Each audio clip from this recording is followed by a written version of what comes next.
And my very special guest this morning is Mr. Vernon McLeod, and he's counselor he's a member of the KSMC, right? Correct. Good to have you, my friend, and you represent which division now? But first, let me say good afternoon to you and all your listeners. And yes, I'm a counsel at the KSMC representing the Havendale Division. That is in Northwest St. Andrew. Great to have you, my friend, and I wish you all the best for the new year. Although it's already getting old. Thank you very much, Vernon, and the very same to you Right. and our listeners. Let's start off by learning a bit about, many times we have our politicians and we don't know anything much about them. So where you coming from? I hope this country like myself, if you don't come from Chilori, you don't come from a good parish.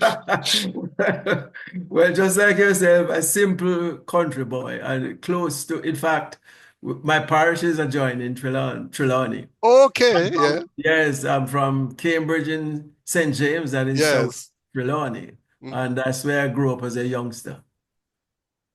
And And tell me a bit yeah. about schools you attended and your early days as a youngster. Oh, yes. In fact, I can remember the very first day I went to school. Mhm. It's a government infant school. I went to Cambridge Infant School. I went there, and I remember the first day my mother took me there. And she left me in the classroom, and I was looking around for her. Thought that she would take me back home same time, and she left me there, and I began to cry. But then No, you didn't cry. I mean a ball. ball. But then I left infant school, and I went to the Yes. primary school, Cambridge Primary School. Spent some years there, and then I took the common entrance Mhm. examination and went to that prestigious all-boys school in Montego Bay, Cornwall College. Oh, tell the Cornwall College prestigious. Where do you get that It from? is indeed. In fact, Yeah. Vernon, I may tell you that in not so long ago, Yes. Cornwall College produced most doctors in Jamaica. It's Yes, a I know. Yes, record we have that. indeed, Yes. because I think we had the first science lab in Jamaica. Yes, yes. So this is why we had quite a number of our graduates going on to do medicine. Hmm. And yourself know what about the work world. I love to know how you started work and then how you got involved in politics. Oh, it's interesting. In fact, after leaving high school, I came to Kingston in 1969. I was offered a job by the then Barclays Bank. And I joined at the Matilda's Corner branch, which is off Yes. Woolop Road. In fact, that is no longer there. It's at the back where Mimi supermarket, oh, sorry, restaurant is. That's where it's at now. Oh, Right. really? Yes, yes, it was right at the front. So Yes. in front, there was a gas station across the street from it. And I got a scholarship, a banking scholarship, full-time scholarship to the College of Art, Science, and Technology. It Ah, was okay, so you go to good college then. That's right. In fact, Verna, and I remember my registration number, Yes. 72C598. Okay, okay. I still remember it. And I spent 3 years there doing banking Mhm. It and was my old graduated. college too. Yes, indeed, a very good school. Yeah. And I can remember that back in those days, the institutions like banking and other institutions, Yes. in fact, when they wanted employees, they first went to CAST and then to UWI. So if they didn't find who they wanted at CAST, then they went to UWI. And the reason for that is because you're so trained in a practical way that you're ready for the work world the moment you left that institution. Indeed, indeed. It was trained you to enter the work world immediately. So I then went back to the bank and I stayed there for quite a number of years. Mm-hmm. And then you asked me, how did I get into politics? I was manager of quite a number of branches. And I remember, can't remember what year it was, but Derek Smith, who was the Minister of National Security, now Yes, in recent yes. past, good. Mhm. Derek was one of my customers when I was at Newport West as the branch manager. Oh, I see. Yes. Yeah. One day he came into me and he said, Mark, listen to me, man. Are you interested in politics? I said, Derek, no, not at all. Not interested in any politics at all. Worse representation on politics. So he said to me, I want to invite you to a meeting at my house. And Mhm. he invited me to the meeting at his house. And when I went there, his management team was there and he introduced me to the team. And by that time, he wanted a new chairman for the team. And so they agreed that they would ask me to join the team. And later on, I became chairman for the team. And we spent a number of years, a few years there. And then in 2003, early Hmm. 2003, the local government elections was scheduled to be held about that time. But our counselor for the Himdale division, Merlin Daly, had resigned, and so he wanted a representative. We had a very, very short time. So he told us that he would be successful. And we had one meeting after that, and I asked Derek, have you found a candidate? He said, no, I've not found one. I said, but Derek, just 2 months ago. He said, don't worry, I will find a candidate. And At he time he called it probably a found the meet. candidate Yeah. already. And then he called it at a meeting, and then I asked him as chairman, I said, Derek, have you found a candidate? I mean, election is a month and a half away. And he said, yes. I said, who is it? He said, you, Mac. I said, you must be crazy. So I told him, no, I wouldn't want to be involved in politics in that particular area. But then he convinced me, he spoke with my wife, Norma, and I see. I, Can't get to I the was wife. coerced. Yes, I was coerced. She was not for it either, but I was coerced, and I reluctantly accepted the offer. And we went Yes. to elections, and I won. And I did tell him that I would say just for one term. But But that you one, didn't tell him how long the term was supposed to no, be. I should have. In fact, I should have. But that one term has turned out to be 20 years from No, 2003. man. No, no, no, no, no, no, no, no. I don't believe it's 20, you're going 20 years? Yes, yes, yes, 2003. In fact, we're in the 21st year now. And between that, we had, let me see, five elections, five local Yes. government elections. And I was successful, quite successful in all five of them because the constituents voted overwhelmingly for me on each occasion. So here am I, Vernon, still in politics. But you might be making a record soon if you continue, if you don't come out. Well, I don't know about that, but certainly I continue to serve my Yes. constituents well, But let me quite well. ask you, that's a very long time. Yeah, yeah. We know that people can get very impatient. Why do Yes. you think you have lasted so long? I tell you, when I assume a responsibility, I Yes. assume that responsibility with intention to serve with the best, to the best Right. of my ability.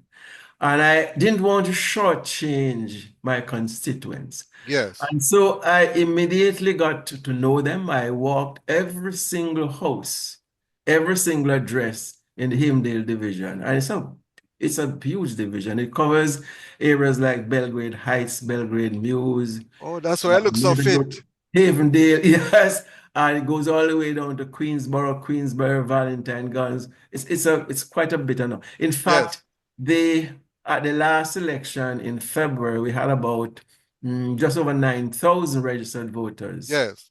in that division. And so I keep close, very close to them. Hmm. I walk a lot. I visit home to home. And in walking, I always carry my literature.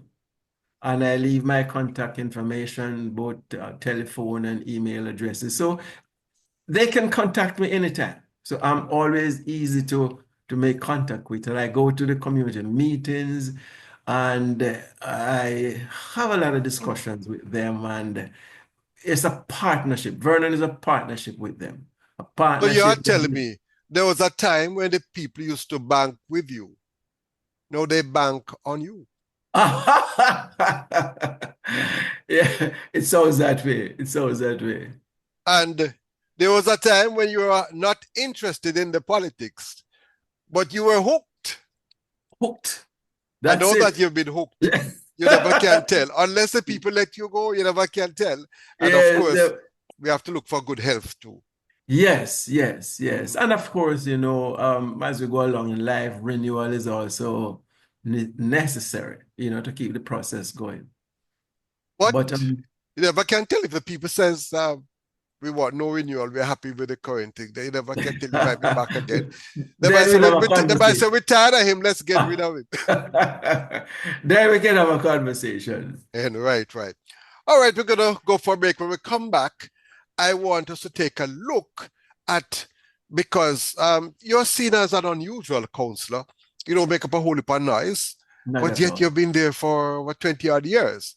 I want you to talk to us what you think are some of the roles of counselors and MPs, that role, but the role of a counselor and an MP, because sometimes people get them confused. They go to the MP for what they should probably talk to the councillors about. And sometimes the MPs feel like they should do the councillors' work because everybody wants to vote.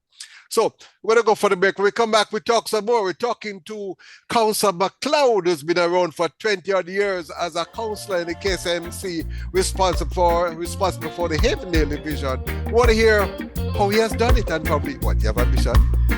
Get into politics, you never can tell. You can learn from him.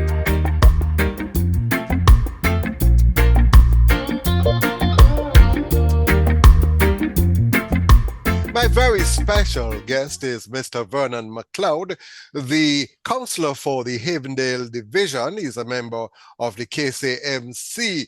Good to have you, my friend. Welcome back to this segment of the feature. Thank you. Thank you, Vernon. Now, I want us to take a look now because I think people are a bit confused as to the role of a councillor and the role of a member of parliament. And they're getting confused because I think people are expecting too much from their political representatives. And I want to add another role, rightly or wrongly. I believe the country is going down a road in terms of attitude, behavior, moral standards, this lack of love. I don't know. Probably that is a role that our political leaders should look at providing. Anyhow, you tell me what you think. Well, okay. Well, first of all, Vernon, you have to be someone that offers respect to everybody. That's the first thing. Because if you don't, it's not going to be returned to you. You Yes, have to be someone who will listen first to complaints and suggestions from constituents. You have to be someone that has patience and love, not only for the constituents, but for that which you are called to do. Because you have to bear in mind that they are the ones who put you there. And they put you there and they can take you out. So you have to attend to their needs at all times. You have to be available whenever they want you. And this is why your contact information is so important to give to them. Because as a council, you are the first point of political contact at any level to constituents. And they ask help and assistance for all types of things. Infrastructure, when the drains are blocked, they call you. When the roads are in a state of disrepair, when it's want to be overlaid, they call you. When it wants to be patched, they call you. When the directional signs are missing, stop signs and those type of signs, they call you. They call you when there are elements of criminals in the area and criminal activities. They call you because they feel that you can get the police to deal with these issues. yes. They feel that you can get the authorities to fix the roads immediately. And they expect that you can move, you can do almost, Mountains. yeah, you can move mountains. But you miss out one thing that they'll call you about. Say that. And that one they call about with their boss. Me not no money, you know. But listen to me. There are sometimes, particularly in inner cities, some of them, you don't hear from them Monday to Wednesday, but you're gonna call, one boss, this is on Thursday. One boss, how you doing? I say, well, I'm fine. If you ever make the mistake and ask them how they're doing, you have an immediate financial liability on your hand because they're going to tell you. You expect the calls on Thursdays and Fridays, Yes. but you don't ask them how they're doing because Yes. it's a financial liability that's going to be created Yes. for you to meet. And yes, Vernon, they are genuine needs. Yes, genuine, yeah. Genuine needs. And there are people who want to work, but work is not available. The type of work that they can do is not available.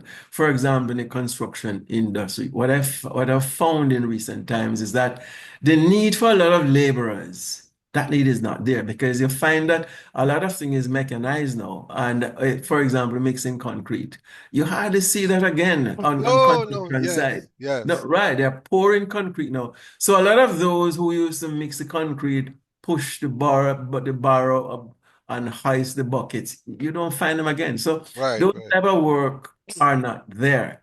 And for example, uh, the Chinese establishment, the shops and so on, the groceries and wholesale, is mainly women that they want. And so you find the men, they lose Mm-hmm, out on that. And what I've found with some of them is that the the expenses that they have and that which they're expected to get when they go out and work minimum mm-hmm, wage. Sometimes it exceeds that and they have a problem deciding, should I take it up or should I don't take it up? mm-hmm, And they have that dilemma in them. Then you have those, particularly elderly, who are ill, they need medication, they mm-hmm. call you for help.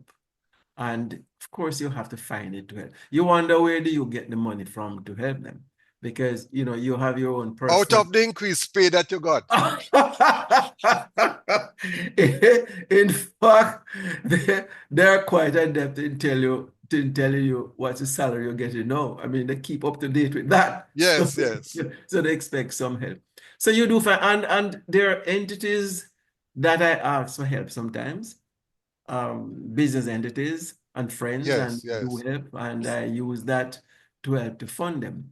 And the need is so substantial. But what I've found also, Vernon, is that the level of education, I wonder really what a number of them got from school, and they went to secondary school. A lot of these upgraded secondary school. But when you ask them what sort of CXC subjects you have, none.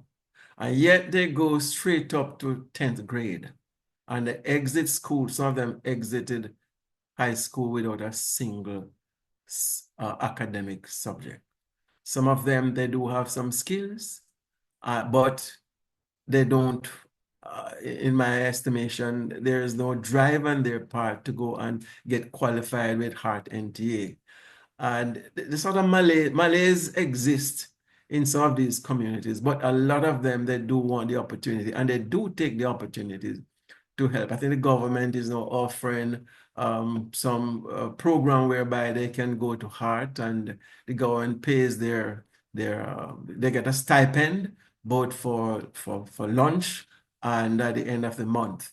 And then they get qualified and certified at the end. So quite a number of them are taking up those But options. Mr. McLeod, you have identified something that I've spoken about for many, many years, and no action has been taken to deal with it. You say they don't get these subjects, but one thing I'm sure they get: a lovely gown Oh, and a surfeit ticket.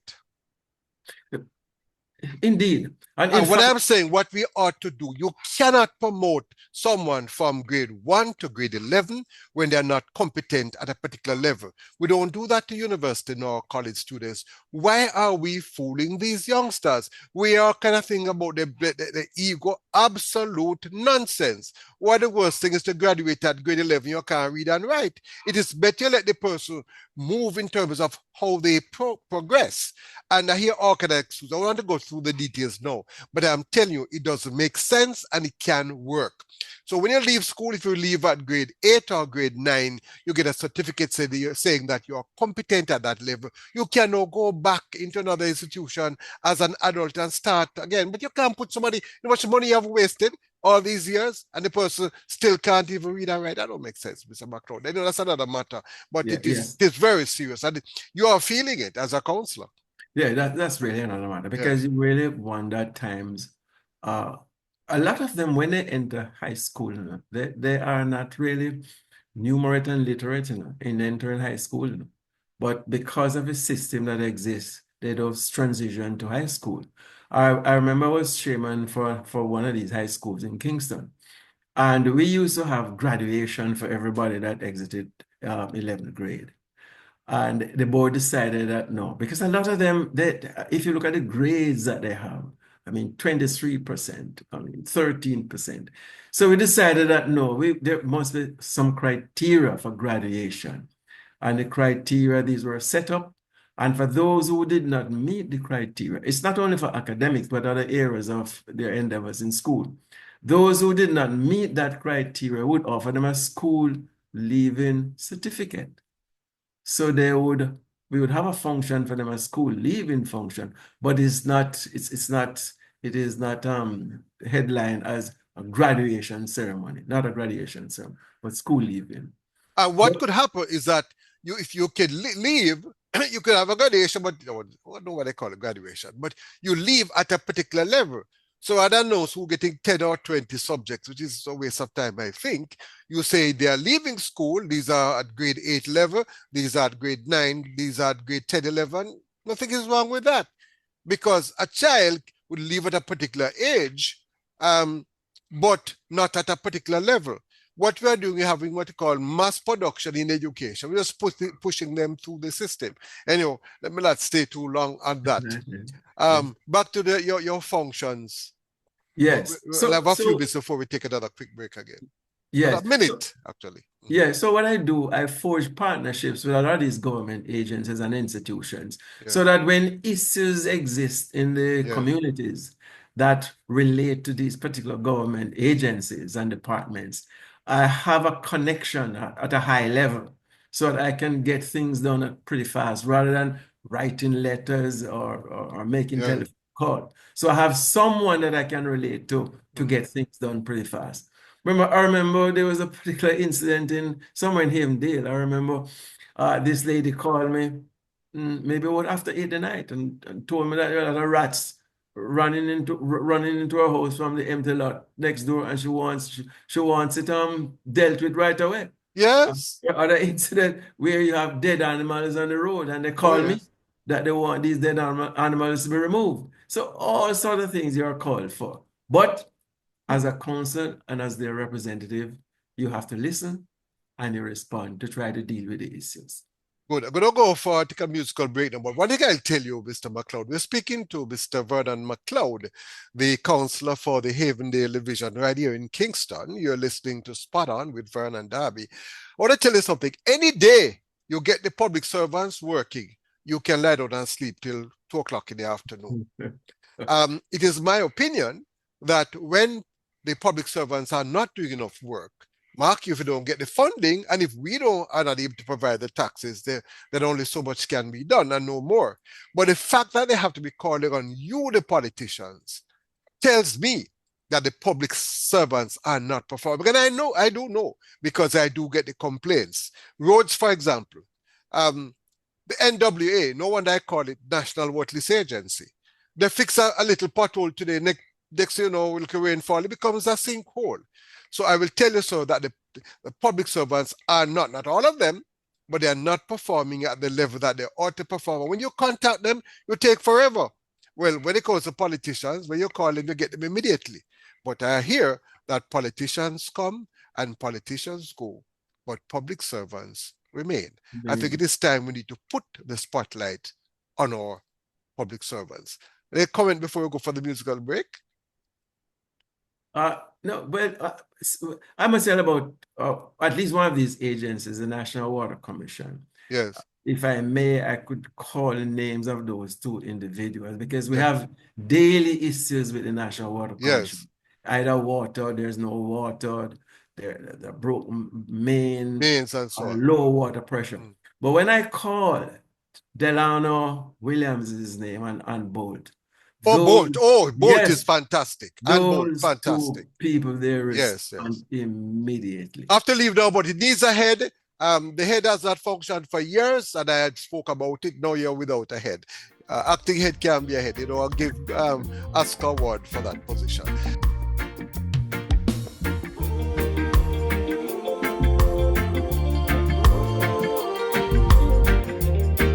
Welcome back. Yes, you're listening to Spot On with Vernon and Darby. And of course, my very special guest is Mr. Vernon McLeod, Councillor McLeod, the councillor for the Havendale division. He's a member of the KSAMC. Just recently, he was reelected. Well, he was re-elected, right? Serving Re-elected, over yes. 21 years. Yes. Unbelievable. Now, let's look. I think you have covered, I think, most of the functions and the role of a councillor. Um, any other area you think you need to look at? You think any other area you have missed out? Uh, Not many. For Right. example, we have the local issues like funerals, attending funerals, going to community meetings, You can't miss that. no, not at all. No Oh family Lord. funeral. No, and night set up. And all of those you have to go. And I would you know for to track to but them old time night don't do. yes, yes, it's different in Kingston. Yeah, man. And let me tell you, these are so important Yes. because people expect you to be there to pay respect to the family. And when you don't come, they don't take it lightly at all. I know, I know. Yeah, so you have to be there. And I go not because I want to be present, but I go to support Yes, yes. family and the community. And you bring back the old time night. Yes, and to I come with this, I come, and we yeah, know I know to but I identify, race, I yeah, to know. identify with Me them. say you come. You see that you remember that, you know. No, we don't really have that in Kingston. I know, I know. It's so Now there is a important. perception, and I think I love it to look at. There's a Yeah, perception that all politicians are corrupt, them are thief. yes. Why is this so? And how do you think we can deal with that perception? Is it a perception? Is it real from your experience?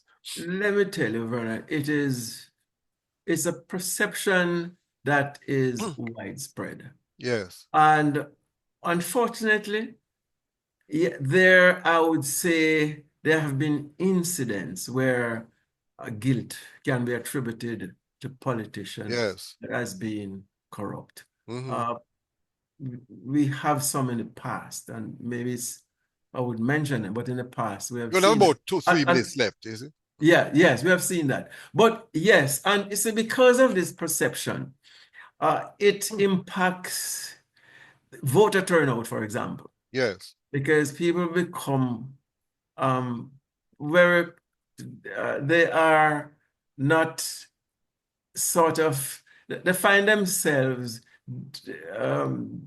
they separate themselves from politics. A lot of apathy, separate themselves from politics, and so they don't come out. And especially when promises are made and they're not kept. And people see sometimes friends of politicians really getting contracts, and they see it as nepotism. They see it as something that smacks of what ought to be the correct things. And people don't like that. People don't Yes. like that. But yes, there have been incidents, real incidents of realities of, I remember some time ago, Monty Perkins, a lady from downtown called into Monty Perkins, and I think Monty Perkins was speaking about the issue of corruption. Hmm. And the person told Monty Perkins, I recall it distinctly, that Mr. Perkins, what uno uptown call corruption, we downtown, we don't see that as corruption, we see that as runnings, because when Yeah, the I man come see. back, Yes. when the man them come back, them share. But uno uptown, uno don't share. So Hmm. that is corruption. I But see. yeah, yes. That's very interesting. Well, we only have So another minute for you to make your final point. yes, so yes, there's a cultural issue to that. But a lot of ways in which we can deal with this, Vernon, is to more transparency in the Yes. whole political system and accountability. We need more of that, and we need to.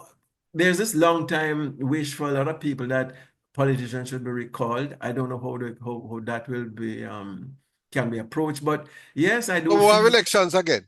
Yeah, if you're not performing, I So we think have there should, elections again. I thought with a vote or somebody you would call them. No, but We have to what, be careful of these intellectual suggestions. What I believe you could have a yeah, shorter time, I but you short can have the attention. people elect somebody, and in the middle of it, you have some group decide that the person must be recalled. No, so no, thank you, no, think so.